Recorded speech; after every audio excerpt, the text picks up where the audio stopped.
നാട്ടില് വണ്ടി മേടിച്ചിട്ടുള്ള ആരെങ്കിലും ഉണ്ടോ? ബൈക്കോ സ്കൂട്ടറോ കാറോ എന്തേലും? ഓക്കെ, നമ്മൾ ആഗ്രഹിച്ചൊരു വണ്ടി, ഇഷ്ടപ്പെട്ടൊരു കളറ്, ഇഷ്ടപ്പെട്ടൊരു ബ്രാൻഡ് നമ്മൾ ആഗ്രഹിച്ച് മേടിക്കാനായി നമ്മളൊരു ഷോറൂമിലൊക്കെ പോയി പ്രൈസ് ഒക്കെ അന്വേഷിച്ച് വണ്ടിയുടെ മോഡൽ കണ്ട് തിരിച്ച് നമ്മളൊരു പ്രൈവറ്റ് ബസ്സിൽ കയറി ഇങ്ങനെ റോഡിൽ കൂടെ പോകുമ്പോൾ ആ വണ്ടി തന്നെ ചുറ്റും കാണാം. കണ്ടിട്ടുണ്ടോ?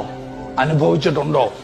നമ്മൾ ആഗ്രഹിച്ചതൊക്കെ ആ റോഡിൽ തന്നെ ഉണ്ട്. 2 ആഴ്ച മുമ്പ് ആ റോഡിൽ പോയിട്ടുണ്ട്, ഇതൊന്നും കണ്ടിട്ടില്ല.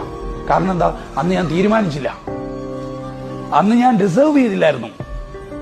ഞാൻ ഡിസർവ് ചെയ്ത മൊമെന്റിൽ, ഞാൻ ആക്ഷൻ എടുത്ത ആ മൊമെന്റിൽ, വിശ്വസിച്ച ആ മൊമെന്റിൽ യൂണിവേഴ്സിൽ എനിക്ക് വേണ്ടതെല്ലാം എന്റെ മുന്നിൽ പ്രത്യക്ഷപ്പെട്ടു. ഓപ്പർച്യൂണിറ്റീസ് എല്ലാം അങ്ങനെയാണ്. നിങ്ങൾക്ക് എന്തെങ്കിലും നേടണമെന്നുണ്ടെങ്കിൽ അത് എന്തുമായിക്കോട്ടെ, അത് ജോലി ആയിക്കോട്ടെ, ഒരു കസ്റ്റമർ ആയിക്കോട്ടെ, പൈസ ആയിക്കോട്ടെ, കാർ ആയിക്കോട്ടെ, ഈ ഭൂമിയിലെ എന്തുമായിക്കോട്ടെ, നേടി എന്ന് തീരുമാനിച്ച് ഉറപ്പിച്ച് വിശ്വസിച്ച് ചിന്തിച്ച് ഫീൽ ചെയ്താൽ നേടാൻ ആഗ്രഹിക്കും.